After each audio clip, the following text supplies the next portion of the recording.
मुजफ्फरपुर के माणिपुर आजाद रोड स्थित में MS दीन फिजिक्स एकेडमी कोचिंग चलाते हैं और बहुत चर्चा का विषय बना हुआ है। मुजफ्फरपुर में 11th-12th के पढ़ाते हैं और इंटरमीडिएट में रिजल्ट अच्छे बच्चे छात्राएं ला रहे हैं, अच्छे मार्क्स से पास करते हैं। विशेषता बताइए कि किस तरह बच्चे को पढ़ाते हैं वो बताएं।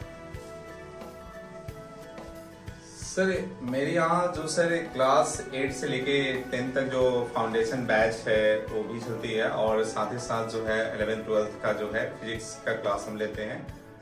और भी अन्य टीचर भी हैं जो बायो केमिस्ट्री मैथ वगैरह लेते हैं। और ये मेरे संस्था के नाम जो हो गए MS दीन एकेडमी मेरी संस्था के नाम हो गई, जो कि काफी लंबे समय से बच्चे को जो है पढ़ा रहे हैं।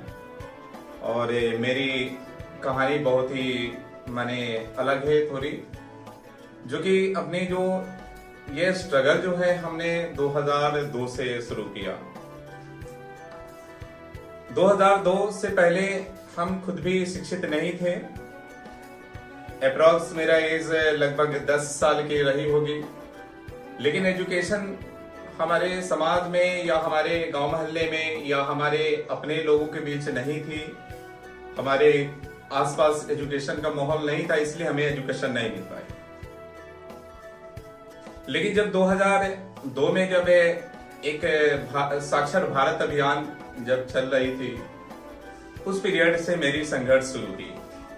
उससे पहले जब हमें गांव मोहल्ले में या बच्चों के साथ जब खेलते थे, कुछ बच्चे दूर दराज के कुछ बच्चे पढ़े लिखे होते थे तो कोई पेपर उठा करके कुछ पढ़ते थे या कुछ मिट्टी पर लिखते थे, तो उस समय हमें अंदर से काफी इच्छा होती थी कि काश हम भी पढ़े होते। और दूसरी बात कि जब घर परिवार में राशन लेने के लिए जब जाते थे तो वहां पर ये अंगूठा लगाना पड़ता, जो कि हमें काफी बुरा लगता था। और यही सोचते थे काश हमें साइन करने आता अगर तो कितना अच्छा रहता, क्योंकि उस समय गांव मोहल्ले में जो व्यक्ति अगर सिग्नेचर करते थे, कहीं साइन करते थे, उसको काफी मैंने इज्जत सम्मान मिलती थी जो है।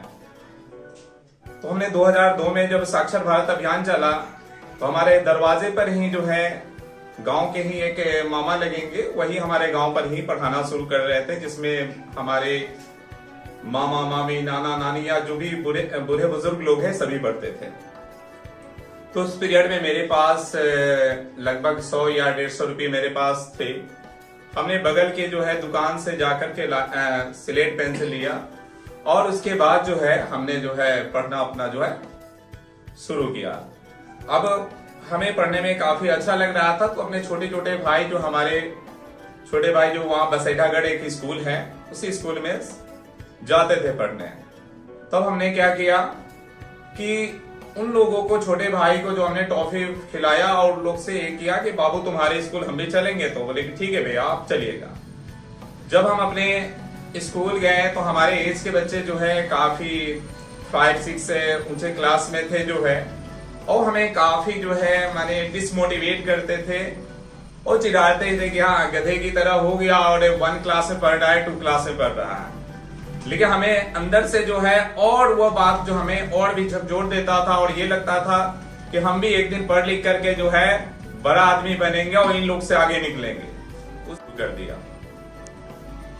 उसके बाद कुछ थोड़ा सा पढ़ने हमको आ गया तो स्कूल में जगह जगह पर स्लोगन जो लिखी रहती थी, आधी रोटी खाएंगे फिर भी स्कूल जाएंगे, मुनिया बेटी पढ़ती जाए बकरी चढ़ती जाए मुनिया बेटी पढ़ती जाए।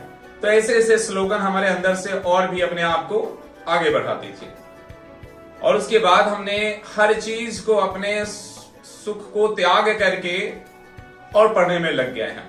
यहां तक है कि हम लोग को जो फेस्टिवल भी जो है, जैसे ईद हो गए या बकरीद या कोई फेस्टिवल होती थी, तो सारे फेस्टिवल में हम सिर्फ जो है अपने वक्त को सिर्फ जो नमाज पढ़ने के वक्त उतने ही करते, उसके बाद सारा समय अपने पढ़ाई में ही लगाते थे।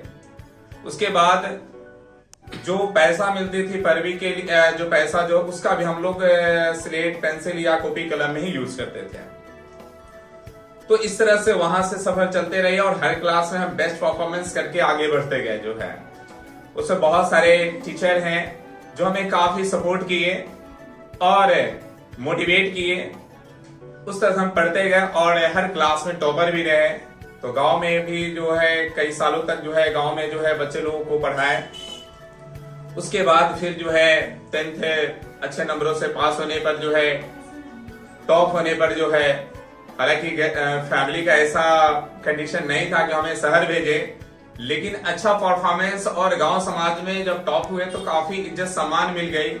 उसके कारण फैमिली जो है थोड़ी सी सपोर्ट के लिए बोले कि ठीक है हम थोड़ा सपोर्ट करेंगे, लेकिन जाओ तुम जो है शहर पढ़ने। तो हम शहर के आए और शहर में आने के बाद फिर यहाँ भी वही पढ़ना पढ़ाना शुरू किए जो है।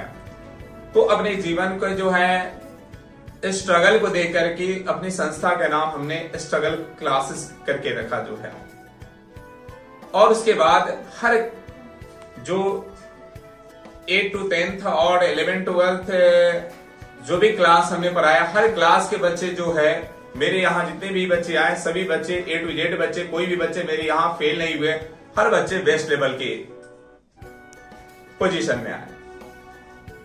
और हमारा तो यह मानना है कि अगर बच्चे हमें आप 0 लेवल के बच्चे दे दीजिए जिसको बच्चे को कुछ नहीं आता है, वो बच्चे को भी हम साल भर के अंदर में जो है उसको जो है 10th में अच्छे नंबरों से पास करा सकते हैं।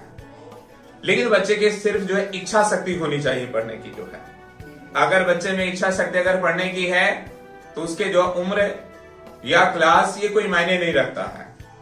लेकिन बच्चे का अगर इच्छा शक्ति नहीं है तो मुश्किल है यहाँ पर जो है। तो छात्र छात्राओं से क्या अपील करना चाहेंगे कि वो मतलब कि आप नया सत्र आप लोग का चलेगा, अभी नया साल आ गया है उसके लेके देखेंगे। इसमें सबसे बड़ी मुद्दा बात यह है कि फोकस जो है किसी चीज की, एक छोटी सी एक सॉन्ग करना चाहेंगे कि या डायलॉग इसे कह सकते हैं कि चाहत न होती तो कुछ भी न होता, न तू होती न मैं होता। तो बच्चे के अंदर जो है चाहत होनी जरूरी है। जिस तरह से हमने देखा कि इतने बड़े एज होने के बाद हमने 0 लेवल से शुरू किया और हर क्लास में टॉपर रहे, किसके बदौलत? इच्छा शक्ति के बदौलत जो है। और जिस क्लास में हम पढ़ते थे उससे 2 क्लास आगे की भी मैथ हो या साइंस हो, हर चीजों को बेहतर ढंग से सटीक ढंग से उसे क्लियरिफाई करते थे। जिसमें जो है कि ट्यूशन वाले सर या स्कूल वाले सर हमको ये कहते थे कि सलामुद्दीन तुम जो है इस क्लास को लो जो है, क्योंकि तुम जो है कि हमसे भी पहले सॉल्व कर रहे हो। क्योंकि स्कूल में भी हमारा परफॉर्मेंस टीचर लोग जब भी आते पहले क्लास में हम ही को खोजते थे। कोई भी मैथ का क्वेश्चन हो पहले बुलाते कि सलामुद्दीन तुम यहाँ आओ जो है। तो मेन है बच्चे में चाहत होना जो है। अगर बच्चों में चाहत है तो किसी भी मंजिल को वो पा सकते हैं। तो इच्छा शक्ति होना बहुत जरूरी है बच्चे में। अभी इंजीनियर और मतलब मेडिकल का तैयारी करना जो है कि एक बार आप सिलेबस को एनालिसिस कर लीजिए और फोकस जो है ना बहुत जरूरी है। जो आपने सपना देखा है उस पर आपको कंसंट्रेट होकर के फोकस करना होगा। तो आप कोई कूली नहीं है कि बैग ढोकर कभी स्कूल कभी कोचिंग कभी कहीं जाना है। आपको कंसंट्रेट होकर के अपनी मंजिल की ओर फोकस करके अपने सिलेबस पर जो है कॉन्शियस रहना होगा जो है। बिहार के बच्चे जो देना चाहेंगे आप? बिल्कुल, जो भी बच्चे जो अगर कंसंट्रेट होकर फोकस करके अगर ध्यान देंगे निश्चित रूप से वो टॉप करेंगे। ये कोचिंग कहाँ पर खुली हुई है? ये प्रेजेंट में जो अभी कोचिंग है मारीपुर पावर हाउस चौक आजाद कॉलोनी रोड नंबर 1 में उपस्थित है। जो मोबाइल नंबर बताएं। मेरा मोबाइल नंबर हो गया 910-20-969, यानी कि 910-20-969। अपना परिचय दें। मेरा नाम इंस्टीट्यूट के अकॉर्डिंग जो है मेरा नाम जो है MS दीन सर हो गया और मेरे एकेडमी का नाम MS दीन एकेडमी हो गया, जो कि 8 to 10th जो है ऑल सब्जेक्ट की पढ़ाई होती है। और साथ ही साथ जो है ये फिजिक्स जो है 11 12 नीट IIT JEE की भी तैयारी कराई जाती है, जिसमें हम फिजिक्स का क्लास लेते हैं। और बाकी मेरे जो और सहयोगी टीचर हैं जो कि केमिस्ट्री बायो मैथ वगैरह की तैयारी होती है। उसके अलावा और भी स्कूल एंट्रेंस एग्जाम के लिए भी तैयारी कराई जाती है। साथ ही साथ अभी प्रेजेंट जो है जो भी बच्चे 10th और 12th किए हैं उनके लिए जो डिप्लोमा कोर्स के लिए जो पॉलिटेक्निक है, पैरामेडिकल और ITI, ये सारी चीजें जो एंट्रेंस एग्जाम की जो है प्रिपरेशन भी कराई जाती है जो है।